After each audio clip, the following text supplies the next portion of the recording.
welcome everyone to the season 2 of the Join John series. I am John Vincent, the co-founder of NicheBrains and the host for this session. Just a quick brief about NicheBrains, right? So NicheBrains is a modern consulting platform.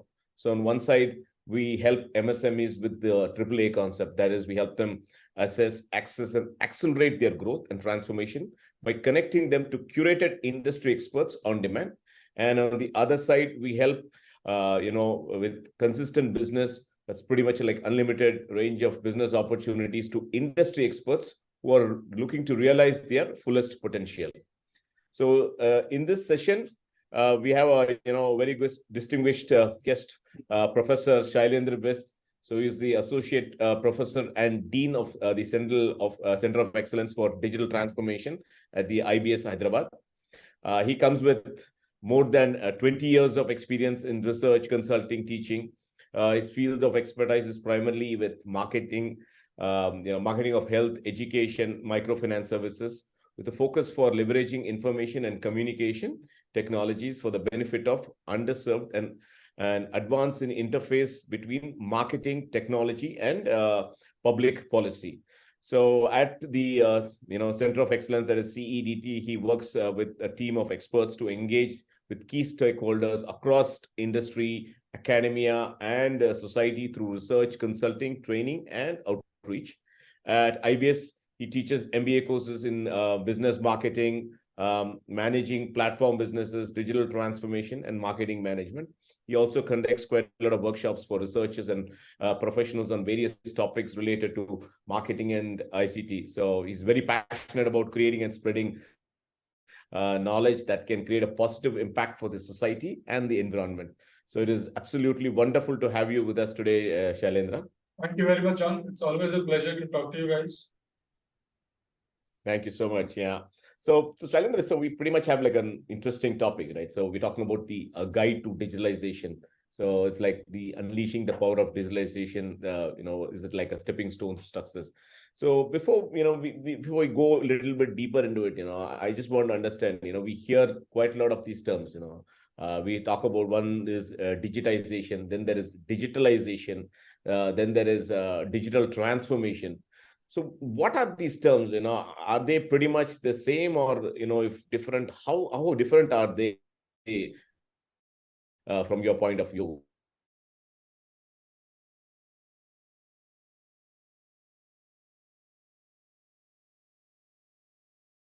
Especially for MSMEs and especially for people who are just starting in this new world of digital transformation, it is very important for us to distinguish these three terms. Yeah. Digitization, which is the foundation, is something which is very foundational in that sense that it is basically converting your analog, your paper records, or into digital record. Now, Right. those records, those analog records could be in any shape and size. They could be account books, they could be material management receipts, they could even be customer contact lists. So all those, or they could be pictures. And you convert all those analog products, whatever you had, documents that you have, into a digital record. Right. And at a very base of it, it is just converting your analog records to a digital record. Yeah, basically from paper to putting paper to digits, from paper to right. zero. So that is at a very basic level, and unless you do that, the other two parts are not possible. Right. But digitalization, then we're talking about use of digital technologies now to use this data to produce goods and services. That is at a higher level. And I think this is where the real value add comes in, especially when MSMEs would want to expand their business and go forward. Digital transformation, on the other hand, is about a change in the way you conduct your business. Okay. With digitization and digitalization, you could continue to run business as you're running right now, but with aid of better technology, perhaps. But Right. about digital transformation, it is transforming your business in a drastically new manner where you leverage on technologies, where you leverage on data to create new products and services to serve your customers in different manners altogether. So that's how I would sort of differentiate between these three stages in some sense. Can we have some particular example towards it? When if I say transformation, if I can understand, you're using technology itself to transform an entire business industry. Probably, whatever we're talking about, right? Like the Uber or the Airbnb, whatever it is, they have used like the technology itself to change their entire business. The business model itself is changed, right? It's not about just having you don't have the the capital investment there, right? It's about using the technology, and you build a large company. Is that how I put it? So let's take an example from, let's say, hospitality only. Imagine you're a small enterprise, you're in service business, and you run a homestay business. Right. If you run it in an old-fashioned way, people would write you a letter and says, I want to book a house, I want to book a room in your place, and you make that record, send that postcard, send that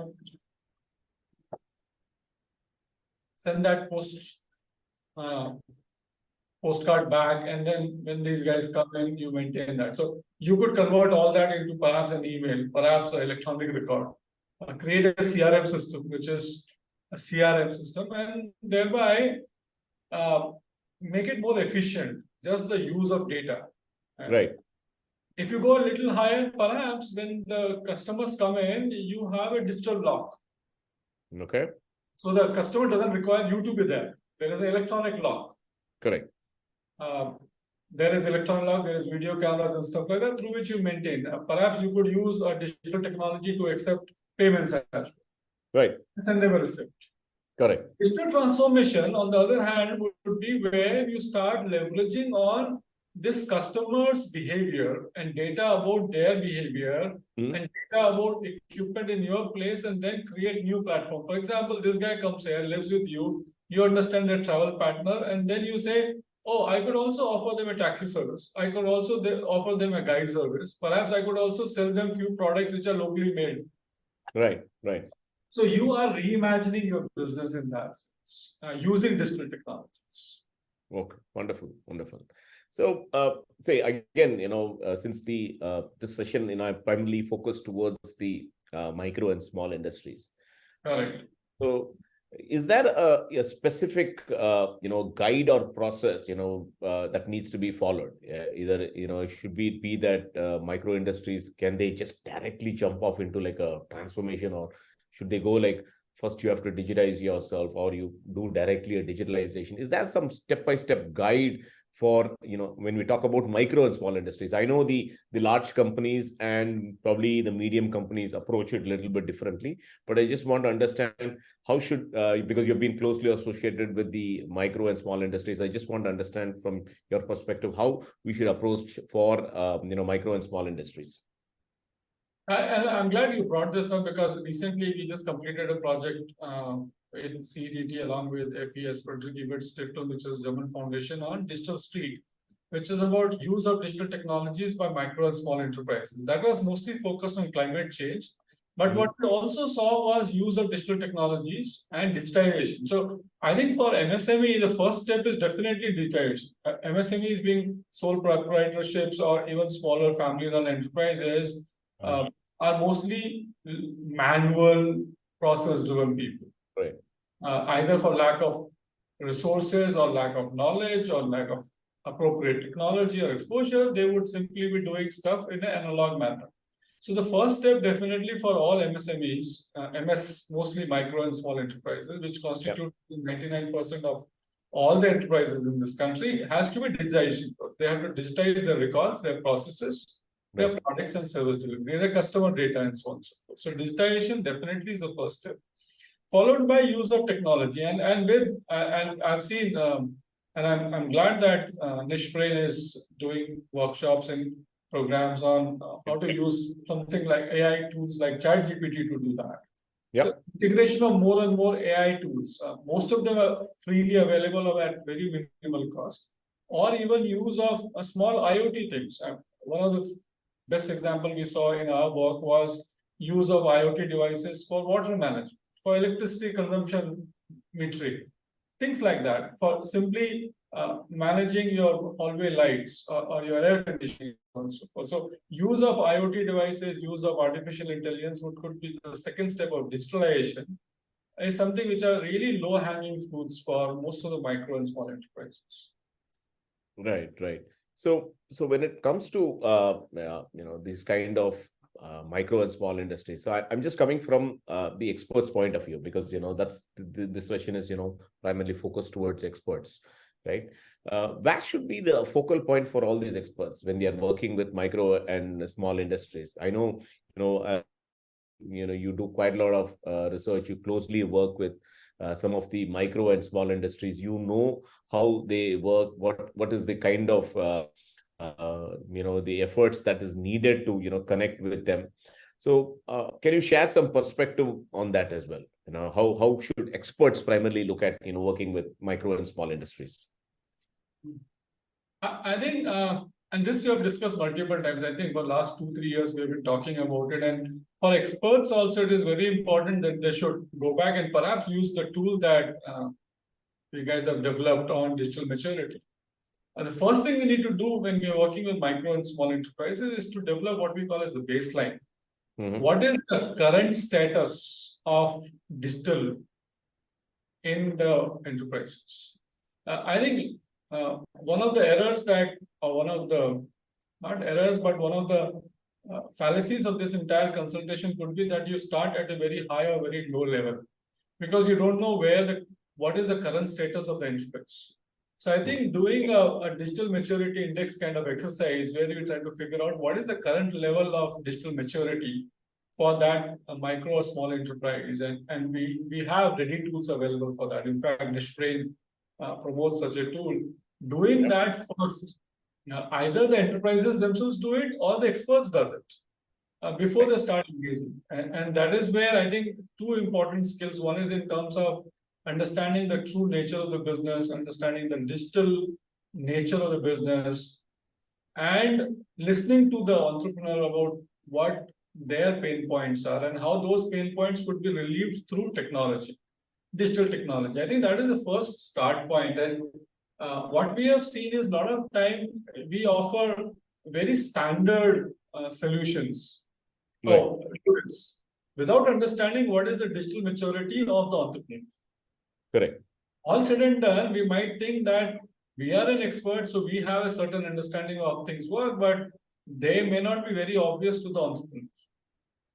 And if we have a certain tool in mind, and if we keep pushing that particular tool, then we might end up at least disappointing, if not actually antagonizing the micro and small entrepreneur.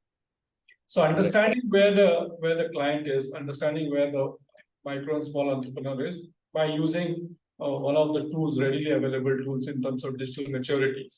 I think that is very, very good. Yeah, I think you made a point. We have this tool called as a DTAS. So we have it like an assessment. We look at the digital readiness.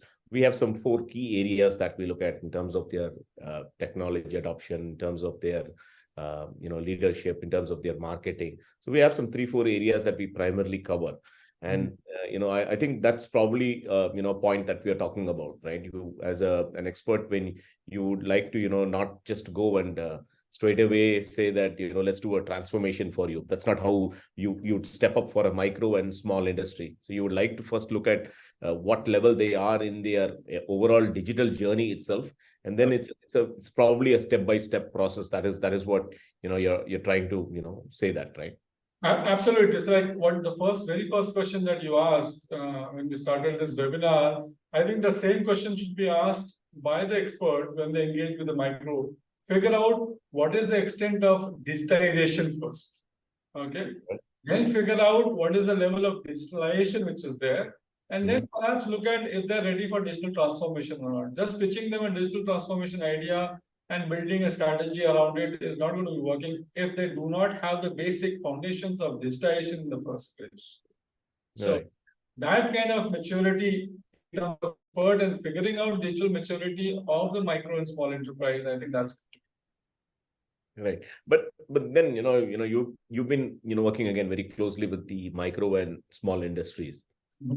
So my question again is, how receptive are the micro and small industries to move to probably the the digital one, right? I still see that it's very difficult especially when, as experts, we go to the customers, right? It's very difficult to convince them, saying that how important data is, why you should move to probably starting to digitalize. You need data to first analyze your entire business itself.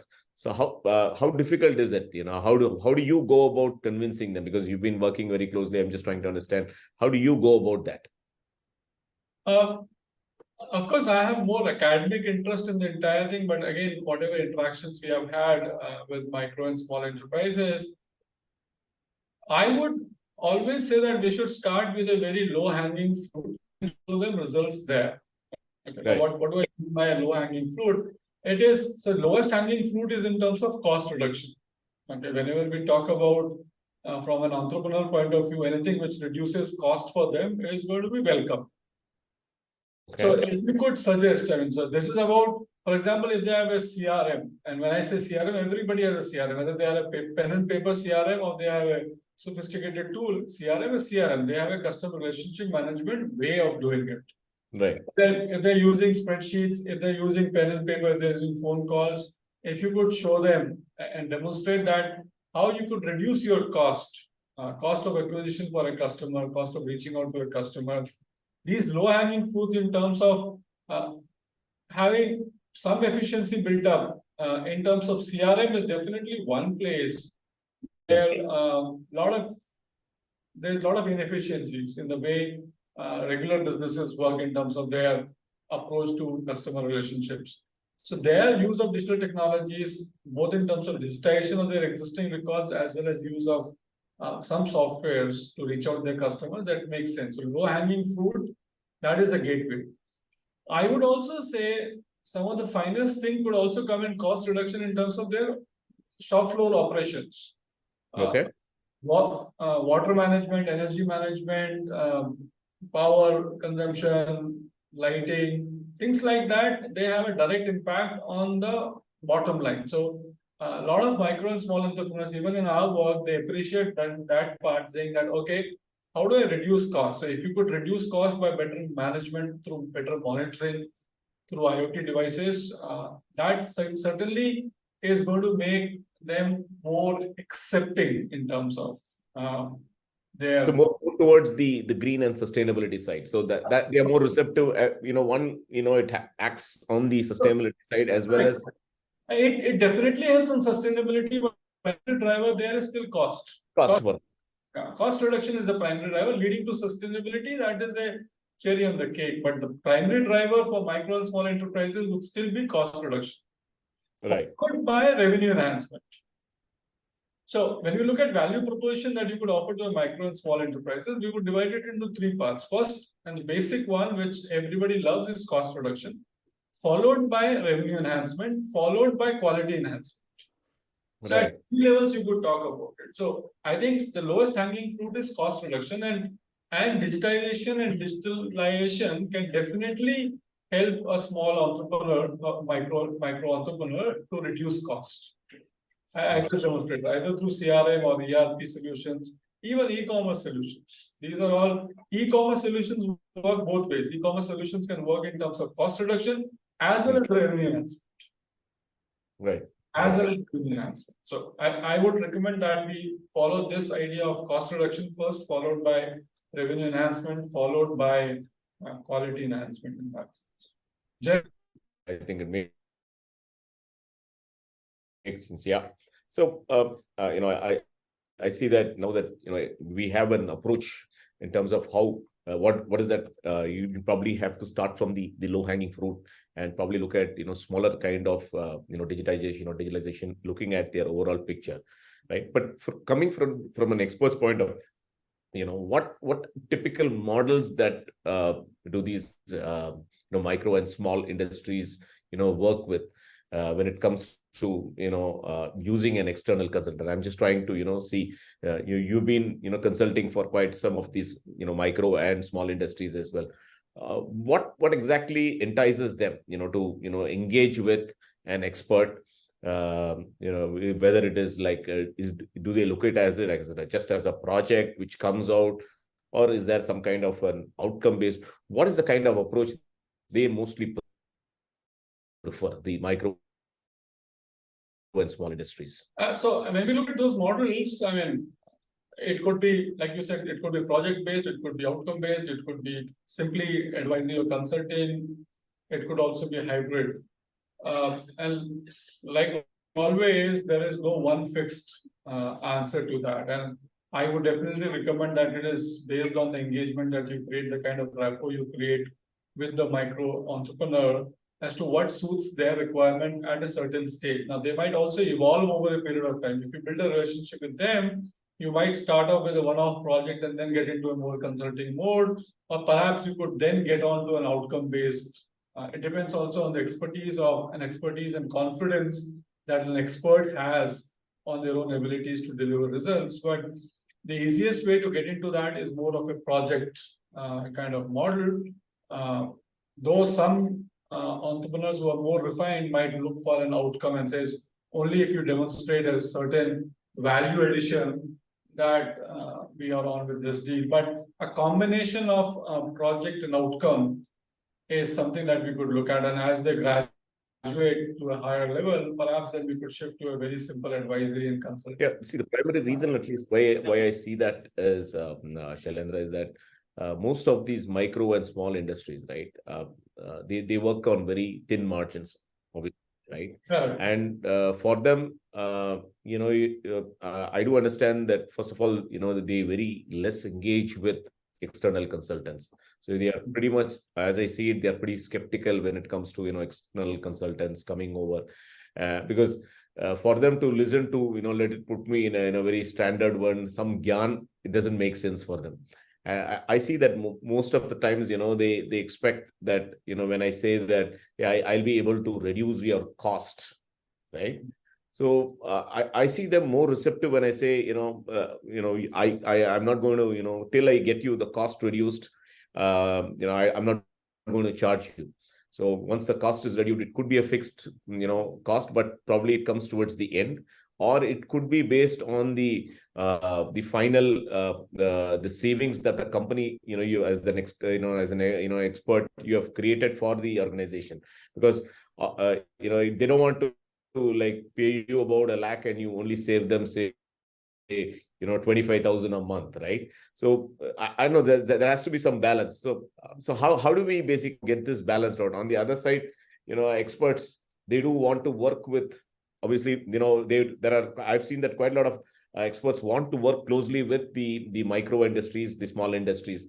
But the only thing probably which is pulling them back is, you know, in terms of the money, you know, the consulting fee that they can, you know, get out of these micro and small industries. So what would be an approach when they go, you know, wherein there can be a win-win for both the micro small industry as well as the experts? I think it is going to be a patience game. Right. And especially from an expert's point of view, it has to be a patience game. It's like investing in an idea. It is almost like as if you're coming in as an investor in a micro and small enterprise that you want to grow with them. So it has to be something which is very patient. There is a revenue potential in micro and small enterprises. It is just that it cannot come upfront. So you might go back to this idea by C.K. Pula, which says fortune at the bottom of the pyramid. It is going to come in small sachets. You can't sell them a 100 ml shampoo bottle. You'll have to go back to a 5 ml sachet. Of course, they would buy 100 ml worth of shampoo, but they're going to buy it in small sachets of 5 ml each. And you need to have that kind of patience. And that is a perfect analogy I could think of. If you just want to make one big killing in micro and small, I think then you are targeting the wrong market. As an expert, definitely you're targeting the wrong market. You have to have the approach where you say, okay, it is going to be drops and drops. And that is where the digital technologies can help you a lot. Right. If you are in this field and if you yourself are not deploying digital technologies, which could scale at a very minimal cost, where the marginal cost of engaging with one more MS client is very low, then perhaps you yourself are not deploying digital technologies at scale. Right. It has to be patient, and you as an expert have to use a lot of technologies. You have to use a lot of softwares in terms of customer relationship management. of your own. Right. And this is where I would say platform like NicheBrain would come into play, and that is why perhaps experts should not do this CRM part or this billing part or this reach out part or the project management part independently, which is going to consume more of their time. And Right. thereby they would expect a higher payout from the micro and small enterprises. Right. But simply outsource this kind of work, which is more manual for them, but not for a technology provider like NicheBrain. Right. I would recommend that you put in what we call as a long game here. Use a lot of digital technology so that your cost of operations remain low. Because when your cost of operations remain low, as an expert, you could look at that sachet solutions. You could look at small solutions over a period of time, amounting to the same kind of revenue that you would get, but it does that it is coming in very smaller packets. And that model has been demonstrated to work. We have got micro loans, we have got micro sachets of shampoo, we have got micro meals, everything has been micro. We have got micro rides, we have got micro sites. So if everything could be micro, why wouldn't experts in digital field offer micro services? Right. The micro and small enterprises, and thereby build that trust, that rapport, and perhaps scale with them. Right. Makes sense. Yeah, I think it really makes sense. The way the micro, the way to go with obviously is you need to be a little bit patient and definitely look at probably some small microservices which we can create, and we need to take it trip by trip, at least with micro and small industries. But there's definitely there's a lot of scope to tap with them as we keep going ahead with them in the long run. But then the initial phases, it's going to be that till we get that success factors in, until they start gaining those traction, it's going to be like a small drip by or a small sachet kind of is what you're going to get as returns from them. Is that how I'll put it in? Correct? All right, wonderful, Shailendra. I think it was pretty good that you're able to dissect the different models that we're talking about. Because there was always this thought process that everything is like digital transformation is all together one. But it's a split of first you digitize, then you go into digitalization, and finally move into digital transformation, wherein the entire model itself changes, right? So you need to go the perfect example you gave of the the hotel business, how they move from step by step to a transformation.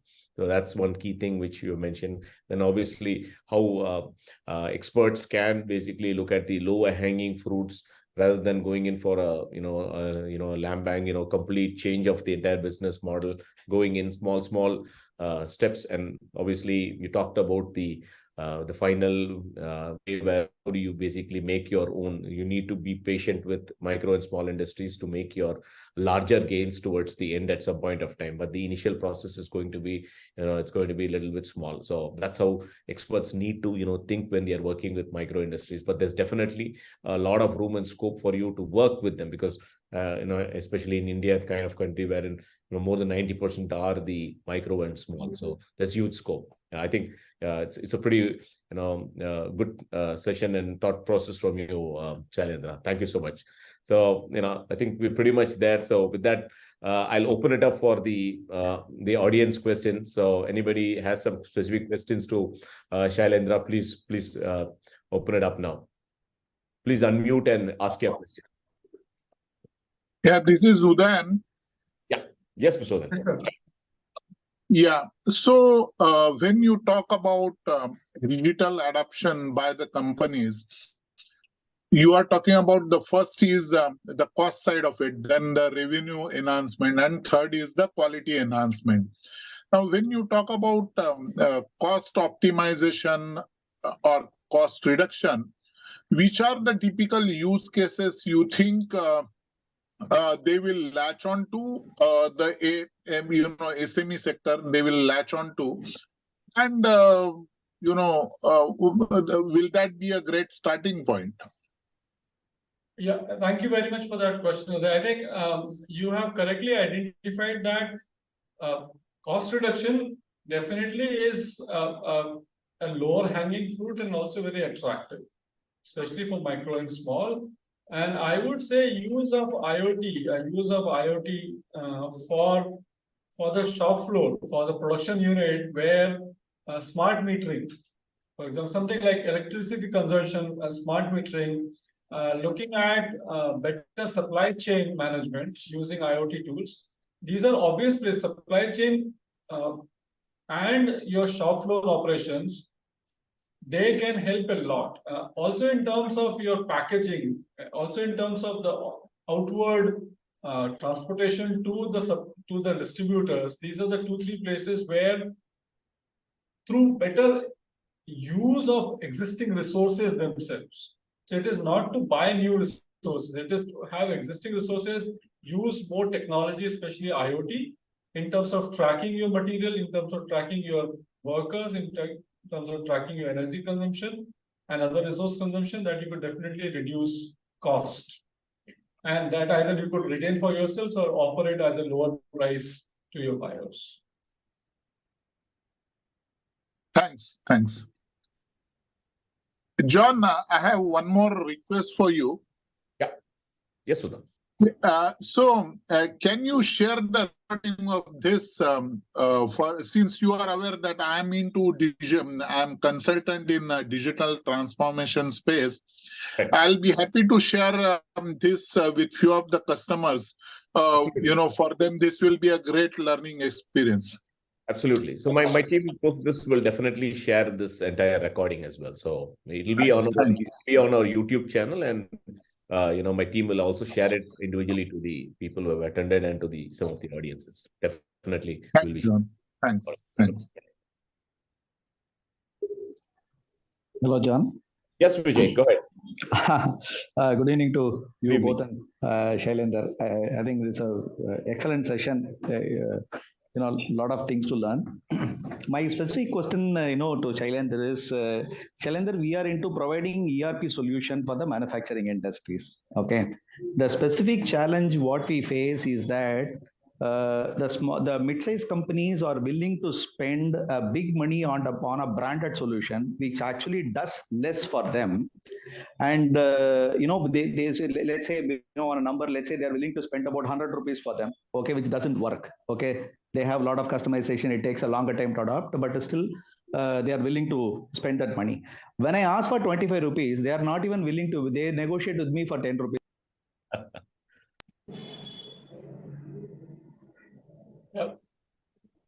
Yeah. Go ahead, Vijay. We lost you. Go ahead. No. Is it when we actually give a solution for them that is actually working, that can work for them. So I charge 20 rupees as against 100 rupees, but still they'll come and negotiate. Will you give me for 5 rupees? Will you give me for 4 rupees? What should we do? This is across. When you look at ERP, again, it's a very specific solution you're talking about. Let me take a guess at what the market you're looking at. So if you're saying it is an ERP solution looking at medium-sized enterprises, then one of the things which could be done is to look at who are you talking to? Who are you talking to? Is that a decision which is an owner's decision, or is it a decision which is, let's say, an IT person's decision? An IT person, you want to say something? An IT person decision would be where they would come back and says, see, in our regular interactions, I keep saying that nobody wants to lose their job for buying a certain product or service. So for a product like yours, if you make it an enterprise priority, instead of an IT priority, then perhaps you could get the price that you're looking for. Many times you might go and pitch the product at a lower decision-making level, which is where for them cost reduction would become a priority. Whereas if it is a sort of higher management, a CEO or an ownership kind of thing, then it might also be about revenue enhancement or even quality enhancement. So it depends on where you're pitching. I would recommend that you pitch it at a level where the decision is not about cost reduction, but about quality enhancement, because at quality enhancement level of pitching, your positioning, you could charge a premium there. Most of the brands, most of the branded ERP solutions get bought at 100 rupees because they're not being seen as a cost reduction kind of bias. They're seen as quality enhancement, as what we call as ingredient branding. That, oh guys, they go to their buyers and say, we use this ERP product and hence our quality would be better. And that makes the difference in terms of how you could price it. So you'll have to perhaps shift the decision making through the product or through the positioning of your product to go to a higher level decision making where the criteria is not cost reduction but quality. Thank you, Shailendra.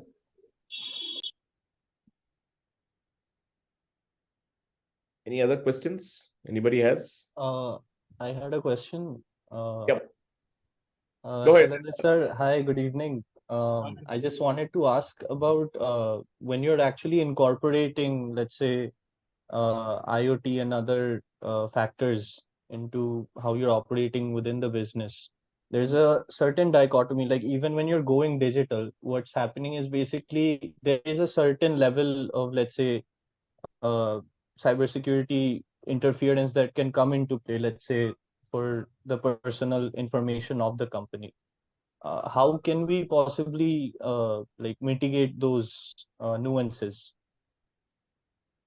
I think that's a wonderful question, because I think we should have also covered that earlier, John, because one of the reasons as to what we figured out, what we saw in our own digital green journey was that a lot of entrepreneurs, because of whatever they're seeing and reading in larger mass media, is also this threat of cybersecurity, and says, if we digitize more of our operations, our data would get stolen, or the platform is going to steal our data, or the expert is going to steal our data, or a thug is going to steal our data, and so on and so forth. I think that is, Pratish has raised a very important point about how cybersecurity should be inbuilt into all as an assurance to the clients, especially from experts, that see, whatever we are doing, it is backed up by a certain amount of cybersecurity education, cybersecurity awareness for the clients as well, whether it is in terms of your CRM, to your IoT, to a larger digital transformation space. Because the point Pratish has made is very, very valid, I guess. And this is the message that we could have another session, another practice on this, where cybersecurity as a philosophy is built into all the consulting practices that we're doing through Nishpray. That cybersecurity is an integral part of it, and that could itself be a great value add. Makes sense, yeah. Thank you, sir. So, Thank you. Thank you, Pratish. So, Shailendra, I just thought I'll open a quick thought process here. I think in the recently, as a part of CEDT, along with your partner, you have undertaken a national level digital transformation initiative, focusing especially on MSMEs as well. So it'll be great if you could just, based on your study, the ground level study, it'll be good if you can share what are the common attributes or common pattern with respect to the challenges of MSMEs, or the decision, the thought process. Again, it also relates to the Vijay's question came in. Of course, one is from our point of view. Other one is the thought process the MSME owner goes.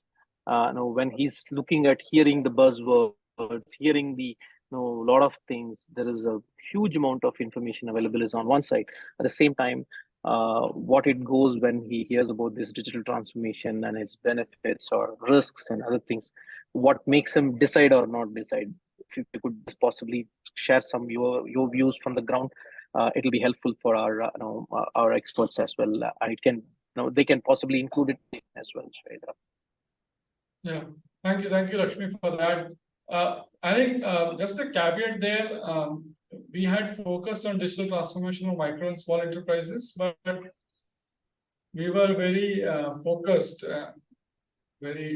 our inquiry was very much directed at sustainability, as to how micro and small enterprises are using, first, are they using digital technologies, and how much of that is being used for sustainability practices.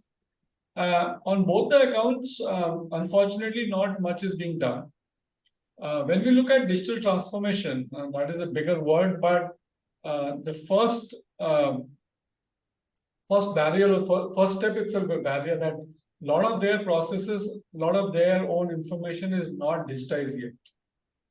And that we saw. And we also saw that there is a need, there is a very clear need for digitization first.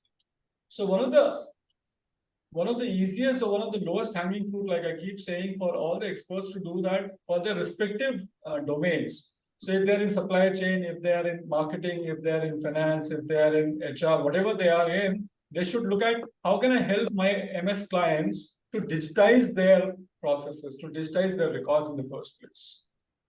That is a great opportunity available as of now, because they can't see further than that. Right now, if you say, tell us how much digital technology you're using, say we are still using pen and paper. So what is the point of using a digital technology? So I think the greatest opportunity lies in helping your clients become digital first at the very base level in terms of digitizing their process. Some of them are being forced to do that because their buyers are digitized. Now, another thing that we could look at, and this is again from what we call as figuring out which market to serve, perhaps we should start looking at micro and small enterprises who have buyers who are digitized buyers. Because if the buyers follow a certain digital process, they would insist for a better integration that the suppliers, which are micro and small enterprises, they are also digitized. So that is one segment that we could look at, and we could come from the other end and figure out a buyer and then go to their suppliers and help them digitize their processes better.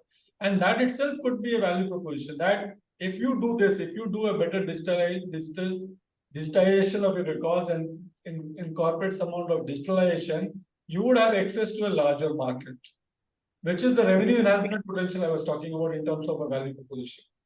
That this could also answer what Vijay was talking about. If my client, if my micro and small enterprise client does not have a demanding buyer who has an ERP of their own, this guy has no need for it, and he would not be willing to pay a premium. Forget about a premium, even a base cost for something like that. So this is what we found, that if they have some amount of digital records, they are prone, they will be easier to move on to the next two phases. But the basic barrier comes from the digitization of the records itself. Right. Thanks for that. Thanks for that, Shailendra. Wonderful.